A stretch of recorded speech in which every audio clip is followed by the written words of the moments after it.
ఓం గం గణపతయే నమః. స్వర్ణలక్ష్మీ నమస్తే అస్తు. పరబ్రహ్మ స్వరూపిణి రాజ్యం దేహి ధనం దేహి సర్వకామాంచ దేహి మే. గణపతి మనందరికీ మంచి బుద్ధిని సిద్ధిని సక్సెస్ని ఇవ్వాలని చెప్పేసి కోరుకుంటూ, స్వర్ణలక్ష్మి అమ్మవారు మన అందరికీ చక్కగా బ్రహ్మ జ్ఞానాన్ని కలిగించాలని, తద్వారా మనం ప్రతిదాన్ని శోభాయమానంగా చూస్తూ ఎప్పుడు మనకి దుఃఖం అనేది లేకుండా ఉండాలని చెప్పేసి, ఇప్పుడు ఆనందభరితంగా ఉండాలని చెప్పేసి అమ్మవారిని కోరుకుంటూ, అమ్మవారిని అలానే మనందరికీ చక్కగా సమృద్ధిగా ధనాన్ని ఇవ్వాలని చెప్పేసి, భాగ్యాన్ని ఇవ్వాలని చెప్పేసి కోరుకుంటూ, అంతేకాకుండా మనందరికీ రాజ్యం ఖచ్చితంగా ఒక అథారిటీ, పవరు, స్టేటస్, ఒక దర్పం అవన్నీ మనకు అమ్మవారు ఇవ్వాలని చెప్పేసి కోరుకుంటూ, వీటితో పాటుగా సర్వకామార్థ సిద్ధి, మన మనసులో అనుకున్న ముఖ్యమైన కోరికలన్నీ చక్కగా నెరవేరాలని చెప్పేసి అమ్మవారిని మనం కోరుకుందాం. సో మనం జులై మంత్ రాశి ఫలాల గురించి మాట్లాడుకుంటున్నాం కాబట్టి, జులై మంత్ చాలా ముఖ్యమైన అనేక రకాలైన విశిష్టతతో కూడుకొని ఉంది. ఇందులో మనం కొన్ని ముఖ్యంగా చర్చించుకుందాం. ఒకటి, ఈ మాసం వచ్చేటప్పటికి ఫస్ట్ 15 డేస్ నిజ జ్యేష్ఠ మాసంతో ఉంటుంది. తర్వాత ఆషాఢ మాసంతో ఉంటుంది. ఈ జ్యేష్ఠ మాసంలో చాలా వరకు పెళ్లిళ్ళు, ముఖ్యమైన కార్యక్రమాలు ఉన్నాయి. వీటితో పాటుగా ఎప్పుడైతే ఆషాఢ మాసం స్టార్ట్ అవుతుందో, ఇందులో చాలా చాలా ముఖ్యమైన పనులైతే ఖచ్చితంగా ఉన్నాయండి. ఒకటి మనం చూసుకుంటే గురుమూఢమి స్టార్ట్ అవుతుంది. ఎప్పుడైతే గురుమూఢం స్టార్ట్ అవుతుందో, ఈ గురుమూఢమి మనకి జూలై 15 నుంచి ఆగస్టు 13 వరకు ఉంది. ఈ డేట్స్లో మనకి వివాహాలు కానివ్వండి, గృహ ప్రవేశాలు లాంటివి శుభకార్యాలు ఎక్కువగా చేయరు. అది ఒకసారి గమనించవలసిందిగా కోరుతున్నాను. వీటితో పాటుగా మనకి ఇంకొక ముఖ్యమైనది ఏమవుతుందంటే, మనకి దక్షిణాయనం స్టార్ట్ అవుతుంది 17వ తారీఖు నుంచి. అక్కడ నుంచి ఇప్పటిదాకా ఉన్న ఉత్తరాయణం కంప్లీట్ అయిపోయి దక్షిణాయనం స్టార్ట్ అవుతుందని గమనించాలి. తర్వాత 25వ తారీఖున మనకి తొలి ఏకాదశి స్టార్ట్ అవుతుంది. దానికి ముందుగా చాతుర్మాస వ్రతం అని చెప్పేసి 4 మాసాలు ముఖ్యమైన మాసాలుగా చాతుర్మాస వ్రతం కూడా ఇందులోనే స్టార్ట్ అవుతుంది. ఇంకొకటి లాస్ట్ అండ్ ఫోర్మోస్ట్ ఇంపార్టెంట్, ఈ నెల 26వ తారీఖు నుంచి ఈ 14వ తారీఖు నుంచి 22వ తారీఖు వరకు మనకి చైత్ర మనకి ఆషాఢ నవరాత్రులు అని చెప్తారు. వీటిని ఏమంటారు? గుప్త నవరాత్రులు అంటారు, లేకుంటే వారాహి నవరాత్రులు అని చెప్పేసి చేస్తూ ఉంటారు. ఈ నవరాత్రులు కూడా ఎంతో విశిష్టత కలిగి ఉంది. పర్సనల్గా ఈ 9 రోజులు నేను కూడా చక్కగా సింపుల్గా చేస్తాను, పెద్ద పెద్ద హడావుడిగా చేయకుండా. ఇలా చేసుకునే వాళ్ళందరికీ ఎంతో బాగా ఉపయోగకరంగా ఉంటుంది. లాస్ట్లో ఈ మంత్ మనకి గురు పూర్ణిమతో ఈ మాసం అనేది పూర్తి అవుతుంది. ఇన్ని రకాల విశిష్టత కలిగిన ఈ మాసంలో జ్యోతిష శాస్త్రం ప్రకారంగా కూడాను 3 ముఖ్యమైన గ్రహాలు మారుతూ ఉన్నాయి అన్నమాట. ఆ గ్రహాలు మనం ఏంటో చూసుకుంటే, జూలైలో 4వ తారీఖు, 7వ తారీఖు, 16వ తారీఖు, 21వ తారీఖు, ఇలా జూన్ అంటే 3 గ్రహాలు మారుతున్నాయి. ఈ మారి గ్రహాలు శుక్రుడు, బుధుడు, సూర్యుడు గ్రహాలు కూడా ఉన్నాయి. 4వ తారీఖు వచ్చేటప్పటికి శుక్రుడు, బుధుడు వచ్చి 7వ తారీఖు, 16వ తారీఖు సూర్య భగవానుడు మారుతూ ఉన్నారనమాట. ఈ యొక్క 3 గ్రహాల యొక్క ప్రభావం మనకి జులై మంత్లో ఎలా ఉండబోతుందో మనం తెలుసుకుందాం. సో మనం కన్యరాశి ఫలితాలు చూసుకుంటే మిక్స్డ్గా ఉందని మనం చెప్పుకోవచ్చు. మనం జనరల్గా 4 గ్రహాలు మంత్లీ మారుతూ ఉంటాయి. అవి సూర్యుడు, కుజుడు, బుధుడు, శుక్రుడు. ఈ 4 గ్రహాలు దాదాపు నెలకు ఒకసారి మారుతూ ఉంటుంది. కుజుడు మాత్రం 40 డేస్కి మారుతూ ఉంటాడు. మనం ఎప్పుడైతే మంత్లీ ఫలాలు చెప్పుకుంటూ ఉంటాం, ఈ 4 గ్రహాల యొక్క ప్రభావాన్ని మనం మనసులో పెట్టుకొని చెప్పడం జరుగుతూ ఉంటుంది. అందులో భాగంగా 4 గ్రహాలు చూసుకుంటే 2 గ్రహాలు చాలా అనుకూలంగా ఉంది ఈ రాశి వాళ్ళకి, 2 గ్రహాలు మాత్రం మిక్స్డ్గా ఉంది. అంటే టోటల్గా ఒక 70% బాగుంది, కానీ ఒక 30% కొంచెం ప్రాబ్లమాటిక్గా ఉందని గమనించుకోవాలి. మనం విషయాలు డీటెయిల్గా కనుక చూసుకుంటే, కన్యరాశిలో ఇందులో పాదాలు ఉత్తర 2, 3, 4 పాదాలు, హస్త 1, 2, 3, 4 పాదాలు, చిత్త 1, 2 పాదాలు అంతా ఈ రాశిలో ఉంటారు. పేరు బలం బట్టి మనం చూసుకుంటే టో, పా, పీ, పో, ఠా, నా, పే, పో అన్న లెటర్స్ అంతా కూడా ఈ రాశిలో ఉంటారని గమనించాలి. మనకి మహర్షులు సూక్ష్మ గోచారం, లఘు గోచారం అన్న కాన్సెప్ట్ ఇచ్చారండి. ఈ కాన్సెప్ట్ ప్రకారం చూసుకుంటే ఎలా ఉంటుందంటే, 4 గ్రహాలు విత్తలాభం, దేహరుజం, శేష సౌఖ్యం, అర్ధప్రాప్తిం అని చెప్తారు. అంటే 4 ముక్కల్లో సింపుల్గా చెప్పాలంటే, వీళ్ళకి ఈ టైంలో ధన ప్రవాహం వచ్చే అవకాశం ఎక్కువగా ఉంటుంది. శారీరకంగా హెల్త్ కాంప్లికేషన్స్ ఉండే అవకాశం ఎక్కువగా ఉంటుంది. ఆల్రౌండ్ ప్రాస్పరిటీ ఉంటుంది. ఫైనాన్షియల్గా కూడా అభివృద్ధి ఉంటుందని మనం చెప్పుకోవచ్చు అనమాట. మనం ఒక్కొక్క గ్రహాన్ని చూసుకుంటే, సూర్యుడు 11వ స్థానంలో ఉండటం ఒక మంచిది. సూర్యుడు గ్రహరాజు కాబట్టి ఆయన ఎంత చక్కగా బాగుంటే మిగతా అన్ని గ్రహాలు కూడా దాదాపు అనుకూలంగా ఉంటాయని మనం చెప్పుకోవచ్చు. సూర్యుడు 11వ రాశిలో ఉండటం వల్ల మనకి సంస్కృతంలో మహర్షులు ఏం చెప్తారంటే, అర్ధచ్చ స్వకులాచార గృహే నిత్య ఉత్సవం శుభం నిత్య మాధుర్య భుక్తిచ లాభే ఏకాదశి అని చెప్తూ ఉంటారు. అంటే ఏకాదశిలో 11వ స్థానంలో రవి ఉంటే ఏమవుతుంది? అర్ధచ్చ ధనానికి సంబంధించి చాలా బాగుంటుంది. స్వకులాచార అంటే ఇంట్లో ఉత్సవాలు, సెలబ్రేషన్ చేసుకోవటం, పెద్దవాళ్ళు చెప్పిన విధంగా అన్ని పనులు చేసుకోవటం, ఇంతే కాకుండా గృహే ఉత్సవం శుభం, గృహములో ఉత్సవం జరుగుతుంటుంది, శుభకార్యాలు జరుగుతూ ఉంటుందని చెప్తూ ఉంటారు. నిత్య మాధుర్య భుక్తిచ్చ, నిత్యం ప్రతిరోజు చక్కగా మంచి తీపి పదార్థాలు తింటూ ఉత్సాహంగా చలాకీగా ఉంటారని చెప్పుకోవచ్చు. ఇది సూర్యుడు చాలా మంచి చేస్తున్నాడని చెప్పుకోవచ్చు. అయితే కుజుడు కొంచెం మిక్స్డ్‌గా ఉంది. కుజుడి విషయంలో కొంచెం జాగ్రత్తగా ఉండాలి. కుజుడు ఏం చేస్తారు అంటే, కుజుడు 9వ స్థానంలో ఉండటం వల్ల అశనాచ్చ ధనశూన్యం, శోషణం, దేహపీడనం, స్థాననాశనం, విరోధం చ నవమస్తద్ భవేత్ భృగు అంటారు. అంటే 9వ స్థానంలో నవమస్తద్ భవేత్ ధారాసుతే.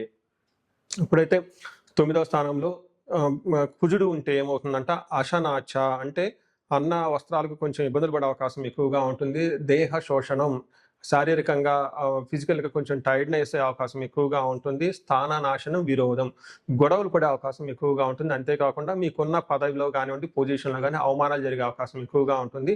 కొంతమందికి కుజుడు సరిగా లేకపోతే జాబులు పోయే అవకాశం కూడా ఎక్కువగా ఉంటుంది.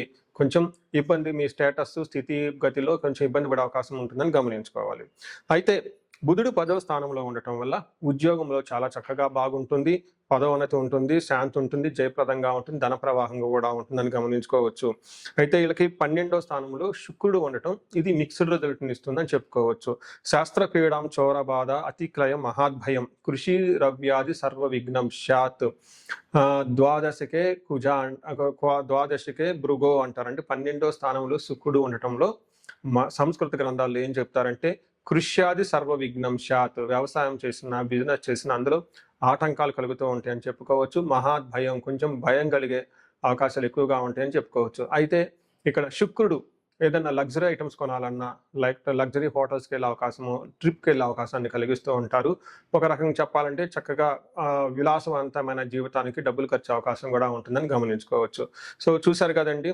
ఈ రాశి వాళ్ళకి కొంచెం మిక్స్డ్‌గా ఉంది అని మీరు గమనించుకోవాలి. కొన్ని విషయాల్లో బాగుంది కూడాను. ఎక్కడెక్కడ కొంచెం ప్రతికూలంగా ఉందో ఆ విషయాల్లో కొంచెం మీరు ఆలోచించుకొని నిదానంగా డెసిషన్ తీసుకుంటే చాలా బాగుంటుంది. నెక్స్ట్ మనకి నక్షత్రాల ప్రకారం కూడా చూసుకుంటూ ఉంటాం. నక్షత్రాల ప్రకారం చూసుకుంటే ఉత్తర ఫాల్గుని, హస్త, చిత్త నక్షత్రాలు ఉంటాయి. ఉత్తర ఫాల్గుని నక్షత్రం వాళ్ళకి లాభప్రదంగా ఉంటుంది. పరవాసము, ఫారిన్‌లో ఉండే అవకాశం ఎక్కువగా ఉంటుంది. వీళ్ళకి అతి భయము, నాశనము, అనుకున్న పనులు ఏదో కాకోకుండా ఇబ్బంది పడిపోయే అవకాశం ఉంటుంది. తర్వాత అతిగా భయపడే అవకాశం కూడా ఉంటుంది. హస్త నక్షత్రం వాళ్ళకి క్షేమంగా ఉంటారు. దేహ పీడనము, అతి భయము, పరవాసము చూపిస్తూ ఉంటుంది. నెక్స్ట్ చిత్తా నక్షత్రం వాళ్ళకి లాభప్రదంగా ఉంటుంది, క్షేమంగా ఉంటుంది ఈ మంత్ అంతా. అయితే వీళ్ళకి ఛాలెంజ్ ఏంటంటే శారీరకంగా ప్రాబ్లమ్స్ ఉంటాయి. అనవసరంగా అతిగా భయపడే అవకాశం కూడా ఎక్కువగా ఉంటుంది. సో ఇది మీరు అతి భయము, కుజుని వల్ల భయపడే పరిస్థితులు ఉంటాయని గమనించుకోవాలి. ఇంతే కాకుండా వీళ్ళకి హస్త నక్షత్రం వాళ్ళు పర్టికులర్‌గా పూర్వకాలంలో పశునాశనం అంటారు. ఎవరైనా అగ్రికల్చరల్ ఇలాంటి ఎవరైనా ఉంటే వాళ్ళకి పశువులకు కొంచెం ప్రాబ్లమ్ వచ్చే అవకాశం ఉంటుంది. ఇన్ కేస్ సిటీలోను ఎన్ఆర్ఐలు ఉంటే వాళ్ళకి ఉద్యోగాల మీద ఎక్కువ ఉంటారు కాబట్టి వాళ్ళకి సపోర్ట్, రిసోర్సెస్ ఏమైనా ఉంటే అవి సపోర్ట్ లేకుండా ఇబ్బంది పడే అవకాశం ఎక్కువ ఉంటుందని గమనించుకోవాలి. సో ఈ రాశి వాళ్ళకి ఏదైనా గనక పరిహారాలు గనక చెప్పుకుంటే, కుజుడు వల్ల కొంచెం ఇబ్బందులు ఎక్కువగా ఉన్నాయి కాబట్టి కుజుడికి సంబంధించి సుబ్రహ్మణ్యేశ్వర స్వామి ఆరాధన చేసినా చాలా చక్కగా ఉంటుంది. కుజుడికి సంపూర్ణమైన శాంతి పూజలని ఉంటాయి. ఈ శాంతి పూజలు చేపిస్తే ఇంకా చాలా బాగుంటుంది. ఇక్కడ శాంతి పూజలు అంటే జపాలు, దాన తర్పణ, హోమాలు అని చెప్తూ ఉంటారు. ఇవి చేపిస్తే చక్కగా కుజుడికి గ్రహానికి బలం పెరిగి చాలా చక్కగా ముందుకు తీసుకెళ్లే అవకాశం ఎక్కువగా ఉంటుంది. ఇందులో 3 నక్షత్రాలు ఉంటాయి. అశ్విని, భరణి, కృతిక 3 నక్షత్రాలు ఇందులో ఉంటాయి. అశ్విని నక్షత్రం వాళ్ళని గమనించుకుంటే మనకి వీళ్ళకి ఐశ్వర్యవంతంగా ఉంటుంది, జయప్రదంగా ఉంటుంది. అయితే 2 విషయాల్లో జాగ్రత్తగా ఉండాలి. ఒకటి కలహము, బంధనము అని చెప్తూ ఉంటారు. అంటే గొడవలయ్యే అవకాశం ఎక్కువగా ఉంటుంది. బంధించబడినట్లు ఉండే అవకాశం కూడా ఉంటుంది. ఇక్కడ బంధించబడటం అంటే ఫ్యూచర్ గురించి ఆలోచించటం, ఎటెళ్తే బాగుంటుంది, ఎటెళ్తే డైరెక్షన్ ఉంటుంది, ఏది చేస్తే బాగుంటుంది, ఎలాంటి అవకాశాలు ఉంటుంది, ఇండియాలో ఉంటే బాగుంటుందా, లేదంటే ఎవరైనా బిజినెస్ చేస్తుంటే ఈ టైంలో బిజినెస్ చేస్తే బాగుంటుందా, జాబ్ చేస్తే బాగుంటుందా, ఇలా ఆలోచించే అవకాశం ఎక్కువగా ఉంటుంది. కన్ఫ్యూజన్లో ఉండే అవకాశం ఎక్కువగా ఉంటుంది. ఇలాంటప్పుడు మీరు ఒకసారి జాతక చక్రం చూపించుకుంటే చాలా చక్కగా ఉంటుంది. అలానే భరణి నక్షత్రం వాళ్ళకి ఐశ్వర్యవంతంగా, జయప్రదంగా ఉంటుంది. వీళ్ళు కూడాను కలహము, బంధనము, మరణ తుల్యం అని చెప్తారు. అంటే ఏదో ఒక విషయంలో జరుగుతున్న పని ఆగిపోతుంది. తద్వారా మీకు గొడవలు అయ్యే అవకాశం ఉంటుంది. తర్వాత కన్ఫ్యూజన్లో ఉండే అవకాశం కూడా ఎక్కువ ఉంటుంది. మోస్ట్లీ నెక్స్ట్ కృతికా నక్షత్రం వాళ్ళకి ఐశ్వర్యప్రదంగా ఉంటుంది, ధనలాభం ఉంటుంది, జయప్రదంగా ఉంటుంది. వీళ్ళకి కూడాను మరణము, కలహము, భయము, మరణ తుల్యం అంటారు. అంటే జరుగుతున్న పని ఎక్కడో ఆగిపోతుంది, ప్రోగ్రెస్ అనేది ఉండదు అని గమనించాలి. సో చూశారు కదండి, ఈ 3 రాశుల వారికి ఎలా, సారీ 3 నక్షత్రాల వారికి ఎలా ఉందో, ఇందులోను అశ్విని నక్షత్రం వాళ్ళకి బుద్ధి నాశనం. అంటే అశ్విని నక్షత్రం వాళ్ళు రాంగ్ గైడెన్స్ తీసుకునే అవకాశం ఎక్కువగా ఉంటుంది, సరిగ్గా రాంగ్ ట్రాన్సాక్షన్ చేసే అవకాశం ఉంటుంది. కృతికా నక్షత్రం వాళ్ళకి కార్యహాని, అనుకున్న పనుల్లో స్మూత్గా వెళ్లకుండా కట్టింగులతో వ్యవహారం జరిగే అవకాశం ఉంది. సో ఇవన్నీ గమనించిన తర్వాత మీకు కొన్ని చోట్ల చాలా పాజిటివ్గా ఉంది, కొన్ని చోట్ల చాలా ప్రతికూలంగా ఉందని గమనించుకోవాలి. పరిహారాల్లో భాగంగా ఈ రాశి వాళ్ళు ముఖ్యంగా నేనేం చెప్తానంటేనండి, ఇది గోచార రీత్యం, అంటే గోచార ఫలితాలు అని చెప్తూ ఉంటారు. అయితే మీ ఇండివిడ్యువల్ యొక్క జన్మరాశిలో చూడటం కూడా చాలా ఇంపార్టెంట్. ఈ గోచార రీత్యాలతో పాటు మీకు ఇండివిడ్యువల్గా ఉన్న దశాభుక్తి ఏంటి, ఏమైనా శాపాలు ఉన్నాయి, ఏమైనా గ్రహ దోషాలు ఉన్నాయో జ్యోతిష శాస్త్రంలో ప్రకారం ఎనాలిసిస్ చేసుకోవడం చాలా ఇంపార్టెంట్. ముఖ్యంగా ఎవరికైతే ఏజ్ 40 ఇయర్స్ +or-5 ఇయర్స్ ఉంటుంది, అంటే 35 to 45 ఇయర్స్ ఏజ్ ఉండి మధ్యలో మీకు ఎక్కడైనా కనుక కెరీర్లో గ్యాప్ వచ్చినా, లేదంటే అనుకున్న పనులు కాకపోతున్నా, మధ్యలో స్టాగ్నేటెడ్గా అనిపించినా, లేదంటే ఏదైనా ఒక గందరగోళమైన పరిస్థితి, కయోటిక్ పరిస్థితుల్లో మీరు ఇన్వాల్వ్ అయ్యారు, తెలవకుండా అవుట్ ఆఫ్ యువర్ కంట్రోల్ వెళ్తూ ఉంది అనుకుంటే ఖచ్చితంగా మీ జన్మ జాతకం చూపించుకోవడం చాలా చాలా ఇంపార్టెంట్. ఎందుకు అంటే మనకు మోడర్న్ సైకాలజీలో, మోడర్న్ సైన్స్లో ఇది మిడ్ లైఫ్ క్రైసిస్ అంటారు. కానీ జ్యోతిష శాస్త్రం దీనికి చాలా విధాలైన పరిష్కారాలను చూపిస్తుంది. ఈ టైంలో 2 ముఖ్యమైన విషయాలు జరుగుతూ ఉంటుంది. అలా మీ గ్రోత్ కనుక ఆగిపోయి ఉంటే, ఫస్ట్ మీకేమైనా శాపాలు ఉన్నాయా, ఆ శాపాలు ఈ టైంలో యాక్టివేట్ అయ్యా అని చూసుకోవాలి. రెండోది, ఈ టైంలో మీకు నడుస్తున్న దశాభుక్తుల యొక్క గ్రహాల యొక్క ఏమైనా దోషాలు ఉన్నాయా, ఈ 2 కారణాలు ఏంటో తెలుసుకొని వాటికి సంబంధించిన విశ్లేషణ చేసుకొని చక్కటి పరిష్కారాలు చేసుకొని పరిహారాలు చేసుకుంటే లైఫ్ 10 అంతలు ముందుకెళ్ళే అవకాశం ఎక్కువగా ఉంటుంది. నా దగ్గరకు వచ్చే క్లయింట్స్లో ఎక్కువగా ధనానికి ఇబ్బంది పడుతున్న వాళ్ళు స్వర్ణలక్ష్మి విశేష హోమం చేయించుకుంటూ ఉంటారు. శత్రు బాధలు విపరీతంగా ఉన్నవాళ్ళు మనకు వచ్చేటప్పుడు చండీ హోమం చేయించుకుంటూ ఉంటారు. వీటితో పాటుగా ఎవరికైనా హెల్త్ బాగలేకపోతుందంటే ఆయుష్ సూక్త్యం, మహామృత్యుంజయ హోమం చేయించుకుంటూ ఉంటారు. భార్యాభర్తల కోసం అన్యోన్య దాంపత్య పాశుపత అభిషేకము లేదా విశ్వావసు గంధర్వరాజ హోమము, ఇవన్నీ చక్కగా చేయించుకుంటూ ఉంటారు. ఎలాంటి పరిస్థితులు మీకున్నా, ఎలాంటి సమస్యలు మీకున్నా, లేదంటే ఎలాంటి క్లారిఫికేషన్ మీకు కావాలనుకున్నా కానీ, ఫ్యూచర్ గురించి ప్లాన్స్లో కన్ఫ్యూజన్ ఉన్నా కానీ, ఒక్కసారి మీ జన్మ జాతకం చూపించుకొని ఆ జాతకంలో ఏ ప్రకారంగా ఉందని తెలుసుకొని చక్కటి పరిష్కారాలు చేసుకుంటే లైఫ్ అనేది 10 అంతలు ముందుకెళ్ళే అవకాశం ఉంటుంది. మీ అందరికి అష్టైశ్వర్యాలు కలగాలని, భోగభాగ్యాలు కలగాలని చెప్పేసి నేను కోరుకుంటున్నాను. నమస్తే.